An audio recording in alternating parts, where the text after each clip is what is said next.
Қай ресторан мықты екенін біз қайдан білеміз Алматыда мысалы? Қазақша ресторандар тренд болып отыр қазір. Сапа да бар, баға да қымбат. Сервис өте нашар. Тамақтары былай несіне бағасына сай емес. Парковкасының өзі 1500 теңге шығады 2 сағат. Блогерлар ақша берсең мақтай салады. Реклама ғой енді. Сонда ресторандардың рейтингін қайдан білеміз біз? Бір қарын майды бір құмалақ шертеді дейді. Мысалы книга жалып деген нәрсе жоқ сізде. Негізі басынан өткен адам ғана бұны түсінеді. Енді бір сұрақ, әйелдеріңіз араласа ма бизнесқа? Бір адам жоғары болу керек. Туысқандардың арасында бизнес жасаған қалай болады ол? Кафедегі ең неприятный момент қой осы. Кең болсаң, кем болмайсың. Ассалаумағалейкум баршаңызға. Менің YouTube каналыма қош келдіңіздер. Жаңадан қосылғандар болса, есім Әділет Арт болады. Мен контент продюсермін, яғни кәсіпкерлерді алып, оларды 0 подписчик кезінен бастап социальный сеттерде, TikTok, Instagramда, YouTube'да миллион подписчикке жеткіземіз. Енді тамақтың темасы барлығына қызық деп ойлаймын. Көптеген адамдар басында ақша пайда болған кезде ресторан ашқысы келеді ғой. Мен өзім де сөйтіп бірінші бір жақсы ақша тауып бастаған кезде ресторан ашып қадалғанмын, минусқа кіргенмін біраз сумаға. Енді ол жас кезімде ғой. Енді сіздерге де бұл сұрақтардың барлығы қызық. Ресторан ашқанда қандай тонкостьтар бар, соның барлығын енді Алмат мырзадан сұраймыз. Өйткені Алмат мырза қадалудан рекорд қойған адам. Сондықтан да бұл кісі қандай жолда кедергілер болады, соның барлығын ашық айтып бере алады.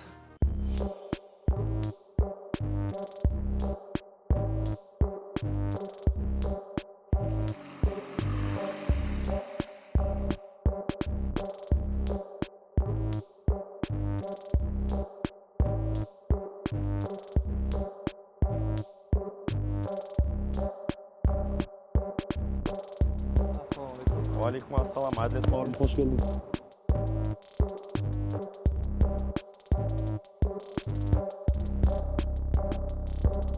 Батыста, Америкада жаңағыдай фастфудқа үйреніп қойған, Қытайға барсаң көбінесе лапша жеп жатады. Бізде қазақтар не жейді? Қазақтар ет жейді. Бірақ ет деген күнде жемейсің, ет жемейтін қазақ. 2 аптада бір рет мысалы. Ет жемейтін қазақ болмайды. Енді осы елдердің барлығынан жинап, бізде фастфуд өте жақсы дамыды да Қазақстанда. Қазақстанда спрос көп болды. Суши хит болды бір жылдар, иә? Суши пицца хит болды, иә. Дәл қазір өшті ғой деймін, уже біраз жерде жабылып жатыр. Суши пицца өшті деп айта алмаймын. Жақсы сапамен бұрынғыдай деңгейде емес, бұрынғыдай деңгейде емес. Қазір уже басқа да енді бізде қазір қазақша ресторандар ашылып жатыр. Басқа да міне негізі қазақша ресторандар тренд болып отыр қазір. Тренд болып жатыр. Қазақша ресторандар және де сондай поток басталды. Және де организмге адамның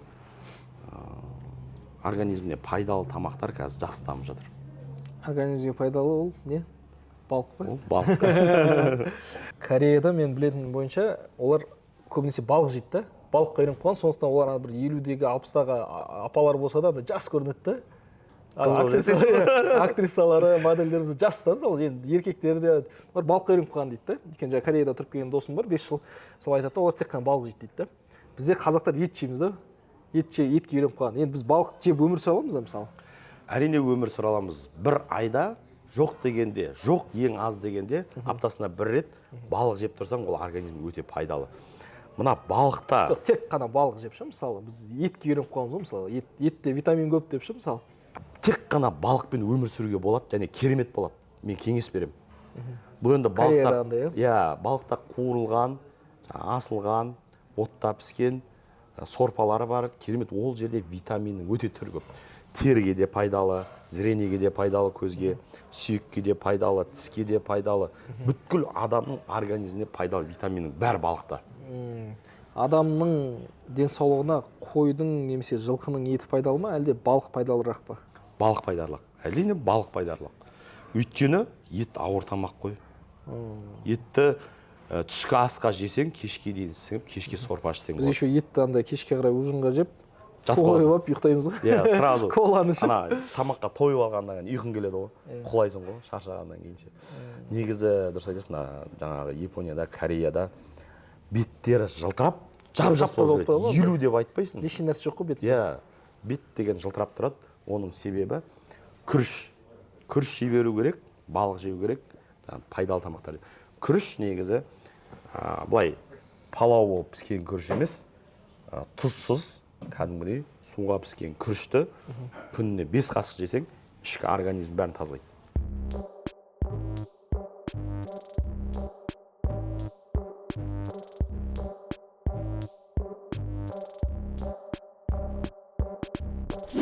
өзіңіздің рестораныңыздан басқа қандай 3 мықты ресторан бар Алматыда? Сандық рестораны, Тары рестораны. Одан кейін өзім бардым, өйткені ол жақта көрдім. Сапа да бар, баға да қымбат, уровень жоғары. Сапасы бағасына сай, иә? Сапасы бағасына сай. Мысалға, 1-2 сағатқа кіріп шығып тамақ ішіп шықтым. Парковкасының өзі 1500 теңге шығарды 2 сағатқа. Енді мен өзім баратын 3 ресторанды айтып кетейін, осы жерде бағасы сапасына сай сандық, локациясы да әдемі, съемка жасасаң да әдемі. Екіншісі Ритц-Карлтонда 30 этажда Виста деген ресторан бар. Енді ол жерде сервис өте нашар. Тамақтары былай несіне бағасына сай емес. Ол жерге біз бір нәрсе үшін барамыз, съемка үшін барамыз да. Сторис бір нәрсе түсіргенге күшті да, жада бір нәрсе сөйлегенге. Ол жер сол жиі баратыным сол жерге, ол чисто съемка үшін да. Сол үшін ең көп баратын ресторандардың екінші орында сол.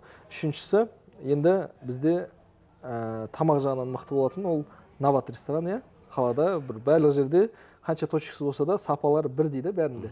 Тамақтардың дәмі бірдей и сапасы мықты да, жақсы дамыған. Өте керемет, менің де 3-ші рестораным Нават. Нават, иә? Өйткені қай жерге барсаң да Нават бар, еще Нават барлық жерде бірдей да сапасы. Ақша салынған, үлкен қаражат салынған, тамақтары дәмді, обслуживание соған сай, бағасына сай, локациялары жақсы.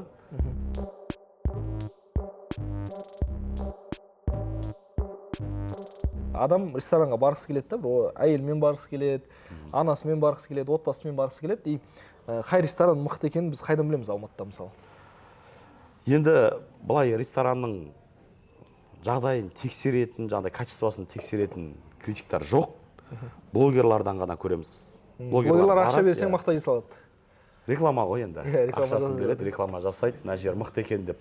Бірақ менің өзімнің ойым қазір личный бренд дамып жатқаннан кейін түсіндім. Барып, жақсы жерді ғана жақсы деп айту керек. Блогерларға мен беретін кеңесім. Шындықта дұрыс емес жерді жақсы деп айтқан, ол өзінің рейтингін түсіреді. Мысалға, өзінің жұмысымен көтеріліп келіп жаңағы біз енді өзіміздің кәсібімізбен көтеріп жатырмыз. Біз блогер емес, біз кәсіпкерміз. Блогер мысалға бір 2-3 жерде реклама жасайтын болса, сразу оның активі түседі. Сонда ресторандардың рейтингін қайдан білеміз біз? Рейтингін тексеретін программалар бар. Мен өзім бір жерге баратын болсам, өзімнің өмірімде телефонды ашам да, тугисқа кіремін, тугистағы отзывтарды оқимын. Мысалы, книга жалып деген нәрсе жоқ сізде ресторанда? Бізде книга жалып жоқ. Тек қана тугисқа жазасыз, иә? Тугисқа жазады қонақтар. Бір нәрсе ұнамаса, мен тек тугиске жазып кетсем болады, иә? Тугисқа жазып кетсеңіз болады, ұнамаса. Бірақ бізде енді алдағы уақытта книга жалып қоямыз. Ол жақсы айттыңыз, жақсы идея. Мысалы, мен бұрын бір ресторанда көргем, Алматыға енді келіп жатқан кезде, столда хозяинның бір несі тұрады, WhatsApp-на прямой өтеді да, сол жерге жалып жазып кетті дегенше. Сол керемет идея сияқты. Жақсы, өте жақсы нәрсе, бұл сервисті ары қарай дамытуға. Мысалы, персонал жасырып қалуы мүмкін ғой. Мысалы, айтасың, администраторға айтасың, администратор мына жақта өзіне ұнайтын официант болды да, мысалы, айтпай қояды да сізге. Жасырады, персонал жасырады, өйткені мына жаңағы основатель негізін қалаушы адам өзінің жұмысын жақсы көріп, өзінің жұмысында болмаса, бұндай қателіктер көп болады. Өйткені команда жасырады. Бірақ енді мысалы, сен қаншама қиындықтан өтіп, қаншама ақшаңмен рисковать етіп, өзің денсаулығымен рисковать етіп бір бизнес ашасың да, мына жерде бір официант жағынан жұмысқа кіреді да, сенің рейтингіңді жестко бұзып кетуі мүмкін да, мысалы үшін, вот ресторандағы ресторатор үшін ең обидный нәрсе сол деп ойлаймын да. Сол үшін өзімде кезінде ресторан ашқанмын. Сол үшін қазақ атам бәрін дұрыс айтып кеткен ғой. Бір қарын майды бір құмалақ шірітеді дейді. Біз ондай адамдарды жұмыстан желательно шығарамыз.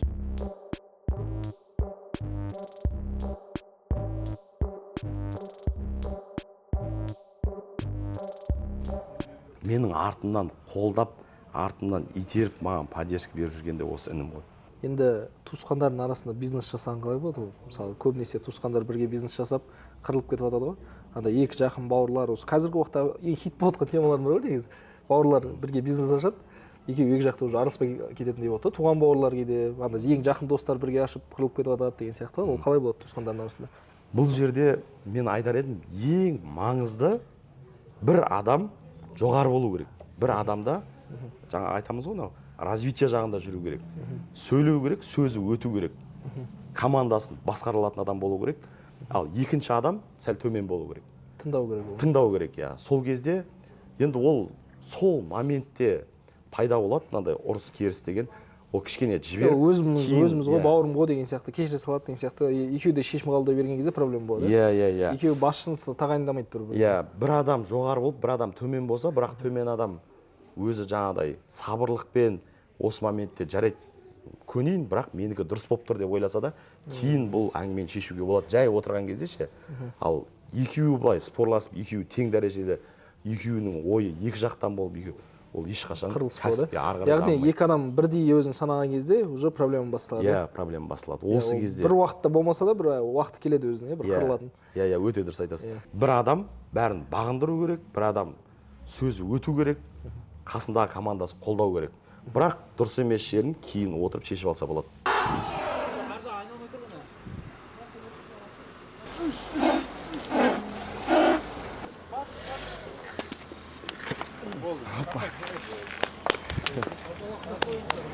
Күшіміз бірлікте, мен командама сенем. Енді бір сұрақ, әйелдеріңіз араласа ма бизнесқа? Мысалы, ағайындар бизнесті жүргізіп жатыр, әрқайсысының әйелі бар, отбасы бар.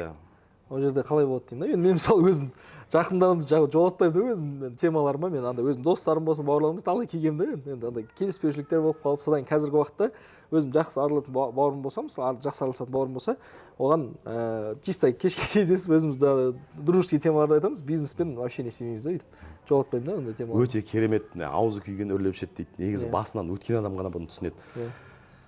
Менің әйелім бүйтіп менің ісіме таң атқаннан бастап кешке дейін араласпайды, бірақ біз үйге кешке барған кезде, шай ішіп тамақ ішіп отырған кезде ақылдасамыз.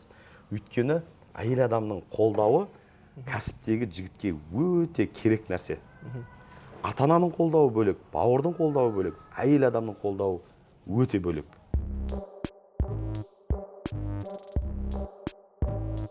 Кәсіп деген негізі көтеріліп түсіп адам өзі солай болады да кәсіпте.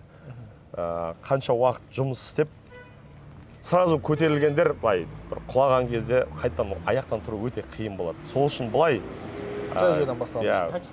Дәл осылай қиындықпен, шыдамдылықпен қиындыққа төзіп тұрып көтерген бизнестің берекеті мықты болады ше. Ертең мұндай басқа қиындықтар келіп тұрса, оған уже қарамайсың да. Шыдау керек. Қиындықтың бәрін жеңу керек. Қиындықтың бәрін жеңу арқылы адам шыңдалады, күшейеді, мықты болады. Негізі Әділет бауырым, мен өзім мамандығым фельдшер.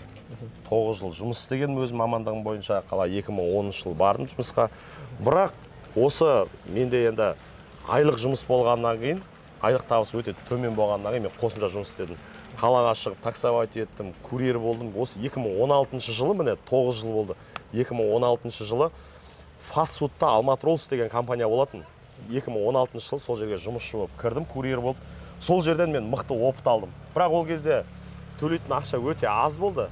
Күніне 6500 теңге төлейтін. 6500 теңгеден сенің расходың, тамағың, машинаңның амортизациясы, бензин, барлық расход осының ішінде болды. Мен бір күн есептеймін, 3000 теңге маған таза қалады екен. Бірақ мына жерде коллектив қызық болды, жұмыс өте қызық болды, ұйымшыл болды команда. Аз ақша болса да еңбек ете бердік. Бірақ мен сол аз ақшаға істесем де қазір өкінбеймін, өйткені маған оның бәрі опыт болды. Адам кәсіпті бастау керек болса, қандай кәсіпті бастау керек болса, сол кәсібіне байланысты барып жұмыс істеу керек. Заводқа кіру керек, оның шығарылып жатқан, жасалып жатқан бәрін көзіңмен көріп, опыт алуың керек. Сен сол кезде неге мен осы кәсіпті ары қарай істемеске деп өзің ашуға мүмкіндік болады. Басында енді қиындықтар болады менікіндей. Бірақ осы қиындықтың бәріне шыдап, жетістікке жетуге болады. 14-15 кейде выходной күндері 20 машинаға дейін курьерлар шығады. Қазір осы чисто өзіңіздің рестораныңыздың курьерлері? Осы ресторанның курьерлері. Қанша процент қозғайсыздар сонда? Мысалы, қанша процент доходы болады? Мысалы, 3 миллион теңге түсті бір күнде. Одан түсетін пайда, одан түсетін расход. Негізі шикізатқа примерно бір күнде 3 миллион теңге касса шықса, жартысы бізге продуктіге кетеді. Бізде бұл жерде адам саны көп, бізде зарплата өте қымбат. Сол үшін негізі жақсы қалады. Осы тамақтан жақсы қалады. Нақты процент қанша қалады? Чистый доход. Сіздердің ресторандарыңызда чистый доход қанша процент? Чистый доход 30% қалады бізге. 30% қозғайсыздар, иә? 30% қалады 3 миллионнан. Соны қайда жұмсайсыздар? 30% қалады. Ойнады. Әркім өзі секірді. Кетті дейсің ғой.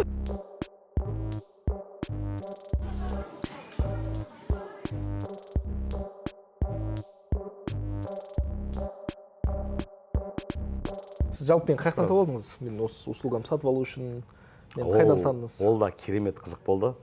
Маған жаңағы Азамат бауырым личный брендпен айналысайық, өзіңе жеке Инстаграм аш, сен кәсіпкерсің, халық сені көру керек, халыққа сенің беретінің көп, опытың көп деп талай рет айтқан. Осы 2024 жылы көктемде бастады. Мен андай кәсіп істеген кезде операционкадан шықпаған, жаңағыдай жұмыстың ішінде жүрген өзім жұмысшы болдым да, осыған дейін. Рестораторсыз, бірақ ішінде мусорды да өзіңіз төгесіз. Өзім барлық жұмысты өзім істеймін. Сондай примерно. Команда бар, поварлар бар, шеф-повар бар, администратор бар, управляющий бар, директор бар. Бірақ осы операционкадан өзім шыға алмадым да, өзім жүре бердім. Біреуге енді тапсыра алмайсыз ғой, былай айтқанда сенбейсіз да енді. Жоқ, сіздікіндей деңгейде жасай алмайды да. По-любому. Менде сондай отыр да қазір. Менде осы 2024-ке дейін солай жалғыз өзім жүріп келдім. Мен қасыма 2-3 бала аламын, сөйтіп жұмыс істеп. Енді қазір үлкен команда жасап, Алла қаласа үлкен проекттер жасайын деп отырдық та. Енді шығып жатырмын да сол нәрсеге. Сізде сондай болды ғой примерно, иә? Керемет, мен естідім, осы жобаң потолок болады деп өзім сенем. Менде де осындай болды. Менде де дәл осындай болды. Бұл негізі өзіңмен танысу, үлкен кино деп айтсам да болады. Тарихы бар. Тарихы бар. Әр нәрсенің өзінің тарихы бар. Інім 2024 жылдың басынан бастап сендер бақылайды екен. Инстаграмда, ТикТокта, Ютубта, барлық әлеуметтік желіде. 2024 бастан бастап. Алмазбек ағалармен жұмыс бастаған кезде ғой. Алмазбек Батырмен, Қанат Сәрсенбекпен ең бірінші жобаларыңда көріп, жігіттер маған айтатын ше сол кезде. Енді личный бренд дамыт деп маған жан-жақтан кәсіпкер бауырлар маған поддержка берді. Сөйтті де Алмазбек Батыр өзіңді предлагать етті. Ең бірінші Қанат Сәрсенбек айтты, одан кейін Алмазбек Батыр. Сонымен кездесуге шақырып, өзіңе де бір ауыз айтып, осындай қазақтың жігіттері бар, кәсіпте, общепитте личный бренд дамытады, бірге жұмыс істесеңдер жақсы болады деп шақырып, екеумізді Эсперанзада, есімде болса, Эсперанзада жолықтырып, одан кейін ары қарай ойланбадым, өйткені маған жақсы. Бұған дейін личный бренд еді. 2-3 күннің ішінде мен варианттарды қараластырдым, кіммен жұмыс істеуге болады деп. Бірақ бауырлар айтты, қандай іс бастасаң, өзінің маманымен істе. Шымшық сойса да қастап сойсын. Әділетпен істе, өкінбейсің. Енді қазір өкініп отырсыз ба, өкініп отқан жоқсыз ба? Жоқ, ешқандай өкініш жоқ. Егер сол момент келсе, тағы да өзіңмен жұмыс істеуді таңдайтын едім. Ойланбастан. Өйткені личный бренд дамыттым. бір айдың ішінде қазір 2 ай болған жоқ әлі. Бір айда 100 000 подписчиктен асып кетті. Жарты айда әлі жұмыс істеген жоқсыз, умраға барып не істедіңіз? Сондай уақыттар кетті. Декабрьдің 4-інде бастадық, қазір январдың аяғы. 1,5 ай десек болады. 1,5 айда 155 000 подписчик дәл қазір. Ең көп видеоның просмотры қанша болды? 6 миллион 300 000. 6 бір видеода, иә? Бір видеода, бір рилста. Енді сіздің проектіңізде қазір 3 видео түсіреміз, біреуі 3-4 миллион просмотр жинайды дейтін, иә? Ол өйткені сапалы түсіріліп жатыр да. ТикТокта 200 000 оқырман жиналды. ТикТокта 210 000 қазір. 210 000 оқырман. Енді YouTube каналда құттықтап саламыз да қарамаймын ғой. Бір күн ойнап тастап қарасам 6 миллион болады, 5 миллион болады. Кеше ана Мистер Джон мен Қанатқа бір видео түсіргенбіз. Әшейін өтіп баратып, сценарийда болмаған видео, бір апан көріп қалдық та, соны видеоны түсіріп едік. Бүгін бір суткада 3 миллион просмотр болыпты. Личный бренд өміріңізге бір өзгеріс алып келді ме сізге? Әрине алып келді.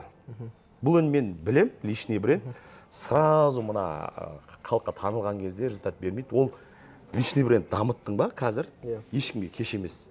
30, 40 жас, 50 жас, 60 жастағы адамға кеш емес. Ол өйткені өміріңнің аяғына дейін қолданатын сенің өзіңде личный бренд деп атайды тұр. Өзің атың көтересің, бірінші атыңа жұмыс жасайсың, атың потом саған жұмыс жасайды. Өте дұрыс. Бұл өміріңнің аяғына дейін сенікі болып қалатын нәрсе. Личный бренд деген. Енді личный бренд Илон Маскқа да керек, Стив Джобсқа да керек, Дональд Трампқа да керек деген сияқты. Дубайдың принціне да керек, басқасына да керек. Сол үшін қазіргі уақытта личный брендке күш салып, личный брендіңді дамытып алсаң, ертең Алла қаласа любой бизнес ашсаң да, уже сенде поток аудитория болады. Любой аудиторияң саған сенетін, сені жақсы көретін аудитория болса, любой кәсібіңді жүргізе аласың да. Керемет. Личный бренд осымен маңызды.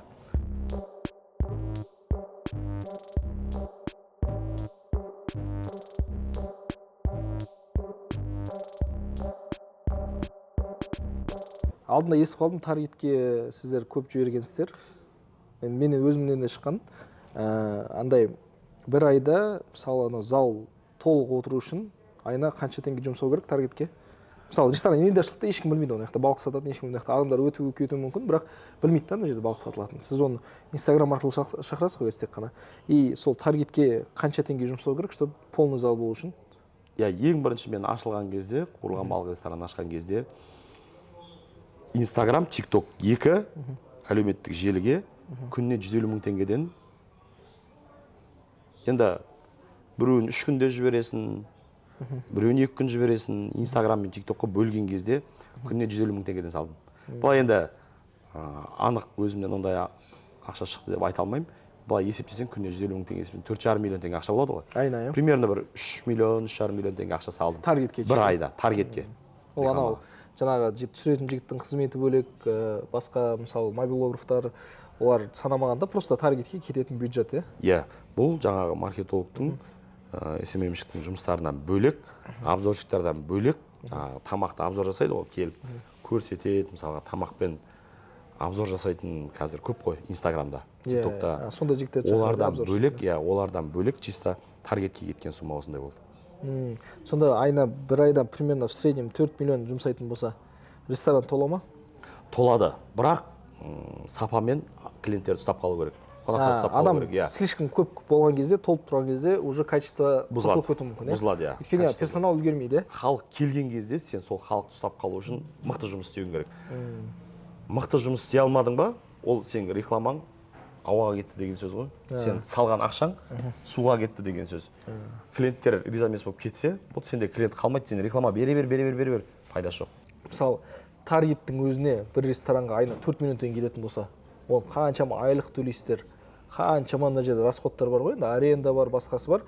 Сонда қанша ақша түседі, сонда бір ресторан бір айда толық, мысалы общий оборот, мысалы бір айда ең көп түскен уақыт қанша болды сізде осы балық рестораны ашқалы бері? Бір айда жасырмай-ақ қояйын, ең көп түскен бір айлық доходым 15 миллион теңге болды. Жоқ, ол сіздің чистый доходыңыз, Чистый доход. Общий оборот қанша болды, мысалы? Жаңа 4 миллион таргетке, мысалы, бір қаншама миллиондар арендаға, мысалы, ең общий доход, мысалы, жаңағыдай. Общий оборотты айтасыз ғой сіз бір айлық. Оборот, бір айлық. 90 миллион теңге болды. 90 миллион теңге. Осындай деңгейдегі ресторанды ашу үшін қанша теңге керек дәл қазір? Мысалы, кәсіпкер бір ақшасын жинады, квартирасын сатты, может, или жұмыс жасап, айлыққа жұмыс жасап, шаршатты, ресторан ашам дейді, мысалы, қанша теңге керек оған?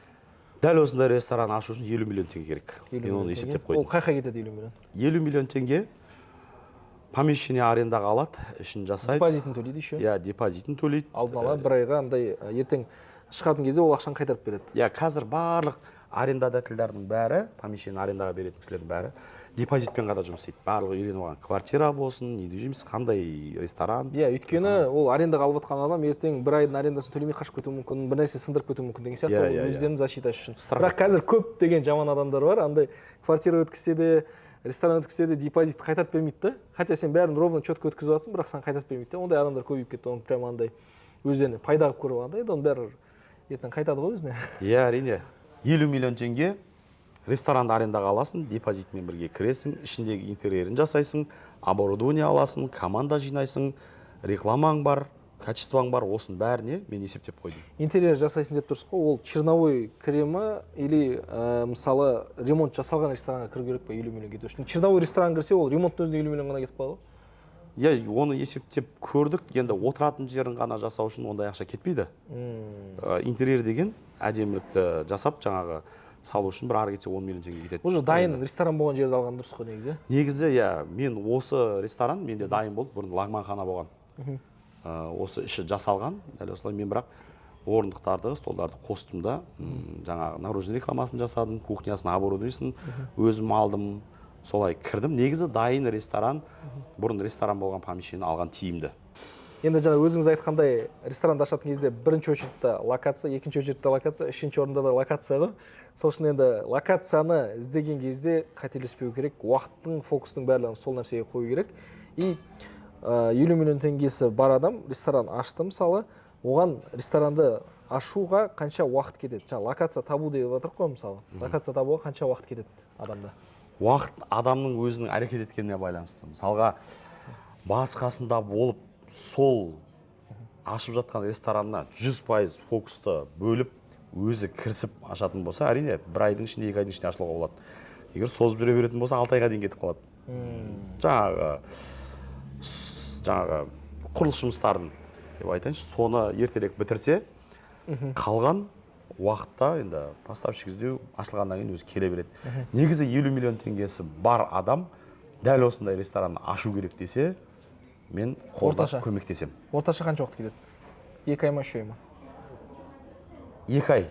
2 айдан аспаса маған жақсы. 50 миллион теңгесі бар, 2 айда ашып тастай алады, ресторан? Аша алады, және бір ай локация іздеу кетеді, бір ай соны жасауға кетеді, ашылуға. Сіз франшиза сататын кезде, жаңағы сол франшизаны сатып алған адам, мысалы 50 миллионға ашып жатыр ғой, соған қандай көмек көрсетесіз? Like-Fish ресторанын ашып жатқан кезде. Мен егер осы Like-Fish қуырылған балық ресторан ашатын болса, маған франшизасын бер деп келсе, менде тек қана Like-Fish емес, Қораз Жекен проектісі бар, сапалы фастфуд және сапалы қуырылған балық. Тағы да жұмбақ болып қалсын, оған қоса тағы 2 проекті мен қосып, үлкен корпорация қылып ашып берем осы суммаға, 50 миллион теңгеге. Және мен осы сумма ақталғанша қасында жүрем, көмектесем, от үйді. Яғни бір уақытта сізден 2 адам сатып аламайды? Бір адамға фокус қойып, соны... бір адамға фокус қойып, өзінің салған ақшасын мен аз уақытта шығарып берем. Мен өзімде сондай настрой бар, сенімділік деген. Басты сатып алса сізге ақшасын берсе болды емес, сіз өзіңіз оны ақталғанша көмектесіз. Ақталғанша көмектесем. Кәсіпкер сізден франшиза сатып алатын болса, мысалы, сіздің жаңағы қаншама 11 рет қадалдым дедіңіз ғой, просто Қораз Жекенді ашу үшін. Одан кейін қанша рет қадалдыңыз, мысалы, Like-Fish'ті ашу үшін да. Сол опыттың бәрін ол басынмен өткізбей, қаншама жылдар қадалмай-ақ, просто сізбен осында бірге ашып, қиналмай, сізбен бірге дұрыс локацияны таңдап, жүріп кететін жерді ашса болады, осындай ресторанды. Дәл солай. Және де менің 9 жылдық қиналған опытымды алатын болады. Енді маған қазір бір нәрсе қатты қиын болып жатыр. Мынау балық алдымызда тұрғанда иісі былай жостқа жарып жатыр да. Соны жеп алып сосын жалғастырайық. Әрине. Креветке жаман жақсы көремін. Енді франшиза сатып алатын адам сізден командадан не істейді? Командадан қайдан алады? Сіз жинап бересіз ба, или өзі ала ма, жаңағыдай объявленияларға жіберіп, ода опыт жоқ қой, мысалы, қателесіп қалуы мүмкін. Сіздің опытыңыз бар. Сіз командамен көмектесесіз ба, көмектеспейсіз ба? Әрине, франшиза алған адамға барлық жағынан көмектесем, шамам келгенше. Барлық этаптарында бірге боласыз? Барлық этаптарында бірге болам. Енді кәсіп ашатын адамда өзінің сенімді адамдарын біріншіден соларды сұрап, мен соларға үйрететін болам. Енді онда мен сияқты жаңағыдай франшизаға қызығып жатқан адамдар болса, міндетті түрде осы жерге номер қалдырып кетеміз. Осы номерге хабарласыңыздар. Алмат мырзаның көмекшісі жауап береді. Сол этаптардың барлығын түсіндіреді. Егер барлығы ұнап, бір-біріңізбен жұмыс жасаймын деген шешімге келсеңіздер, Алмат мырзаның өзімен кездесіп, франшиза бойынша ала қаласа бір проекттеріңізді бастасаңыздар болады. Сізде ең төменгі айлық қанша, ең жоғарғы айлық қанша? Менде ең төменгі айлық 12 000 теңге, тек персоналдар. Қазір осы жерде 2 этаж помещениеде 2 техничка бар, пол жуатын. 12 000 теңгеден, күніне 12 000 теңгеден. Күнде шыға ма олар, 2 күнде бір рет шыға ма? Күнде шығады. Күнде шығады. Егер демалатын болса, орнына өзі адам тауып қояды. Өйткені адамдарға қазір 5-2 немесе 6-1 график ыңғайлы да. Өйткені 2 күн істеп, 2 күнге көп адам келсе бермейді. Өйткені бұл жерде істеген күнде ғана ақша алады ғой. Істеген күніне ғана ақша алады. 12 000 теңге 30 күнге көбейтсек 360 000 теңге ақша алады. Ең төмен айлық 360 000 теңге. Ең жоғарғы айлық менде өзімде осы ресторанда шеф-повар күніне 34 000 теңге алады, миллионнан жоғары. Клиенттер келіп мақтап кетуі мүмкін, сол кезде бір берілетін бонустар бар ма? Әрине бар. Бізде KPI бар барлығында. Өйткені адамға мотивация керек. Сол үшін KPI қойдық. Бізде маркетологтар жақсы жұмыс істеп жатыр. KPI деген не ол? KPI деген мысалға жаңағы шеф-повар 1 20 000 теңге алып жүр ғой зарплата. Жұмыста жақсы өзгерістер болып, касса көтерілген кезде, результативный жұмыстар жасаған кезде бонустар беріледі. Соны KPI. Яғни ақша көтерілсе, жаңағыдай табыс көтерілсе, сіз өзіңізге ала бермейсіз, оны командамен бөлісесіз? Командамен бөлісем. Мен қанша жыл кәсіпте жүргеннен кейін, команданың орны мен үшін өте ерекше. Командаң мықты болса, сен командаң арқылы жетістікке жетесің. Мен түсінгенім, осы қаншама кәсіпкерлермен араласып жүрміз ғой. Ішінде өзім жұмыс істеп көргендерім де бар, мысалы, мен араласатын адамдардың ішінде ең мықты көтерілгендері олар бөлісе алатын адамдар да. Ең андай төменгі мен араласатын кәсіпкерлердің ең төменгілері ол бөлісе алмайтын жадный адамдар да. Олар табыс көтере алмайды, тек қана өзін ойлайды да. Ал біздің жаңағыдай бөлісе алатын ағаларымыз, олар сенімен бизнес жасай ма, ол бірінші сенің условияңды ойлайды. То есть ол саған бір ұсыныс тастаса, сен одан ойламайсың да, мен алдап кетеді, қадап кетеді, или мен аз не істеп қаламын деп, бір аз ақша тауып қаламын деп ойламайсың да. Өткенде де бір ағамнан ұсыныс түсті. Сіз айтсаңыз, смело любой проект жасаймын дедім. Енді ол кісімен қанша уақыт жүріп көрдім да уже мен. Кәсіпте қандай, өзінің командасымен қандай деген сияқты. Өйткені ол бөлісе алады да, шынымен Алланың берген ризығын кімнің еңбегі көбірек жасап жатыр, соған артығымен бере алады да. Вот сондай адамдар үлкен результаттарға жете алады. Ал жаңағыдай жадный болып, бүйтіп қысып, сығып алғысы келетін адамдар болады ғой. Кішкентай ақша беріп, соны сығып алғысы келетіндер, олар өмірі сөйтіп қысылып жүретін болады да. Байқағаным, уже қаншама жылдар бойы кәсіпкерлермен бақылап келіп жатырмын. Керемет, қазақ атам осы сөзді бір ауыз мақалмен жеткізген ғой. Кең болсаң, кем болмайсың. Керемет болды, Алеке. Өзім сёмга мен креветканың фанаты едім. Мен мынау балықта өзімнің бір сүйікті балықтарым спискына қосамыз. Кафедегі ең неприятный момент қой осы. Счет келген кезде ма? Тамақты кайфпен ішесің да, счет келгенде не ады. Тамақ ұнады ма өзіңе? Тамақ керемет, 11 мың теңге шықты. Екі адамға салат бар, балық, креветка, чай, әдемі ғой. Енді чекке келсек, қазір НДС көтеріліп жатыр ғой, 20%-ке. Көтерілген жоқ, бірақ енді көтеріледі дейді. Соны сұрайын деген налогтан қалай қашасыздар? Налогтан қашпаймыз, бәрін официально істейміз. Және де мен енді ашатын кәсіпкерлерге беретін кеңесім, налогтан қашпаңыздар. Өйткені бәрін жаңағыдай ашық түрде істесең, налогын төлесең, қалай бар жаңағыдай честно істейтін болсаң, өкіметтен де үлкен көмектер бар. 6 ай жақсы налог төлеп жақсы жұмыс істейтін болсаң, өкіметтен үлкен суммада аз процентпен кредит алып, өзіңнің бизнесін дамытуға болады. Мысалға, Даму Атамекен деген компаниялардан 200 миллион, 300 миллион теңге қаражат алуға болады. Бұл кәсіпкерге өте үлкен жолын ашу деген сөз, жетістікке жету деген сөз. Алеке, енді бізден қарасаңыз, шайымыз да аяқталып жатыр. Шай бітті, әңгіме де бітті. Иә, әңгіме де бітті. Енді Алла қаласа осы жаңадан ресторан ашамыз деп жатқан бауырларымызға сәттілік тілейміз. Алла қаласа жаңағындай франшиза бойынша Алмат мырзаға хабарласамыз десеңіздер, мына номерді тағы да бір қалдырамыз. Баршаңызға сәттілік. Алла қаласа келесі подкастымызда мүлде басқа салаға сіздермен бірге кіретін боламыз. Сізге ұнады ма, Алеке? Ұнады. Маған да кайф болды. Енді подкастты жиі түсіретін боламыз. Болды. Керемет болды.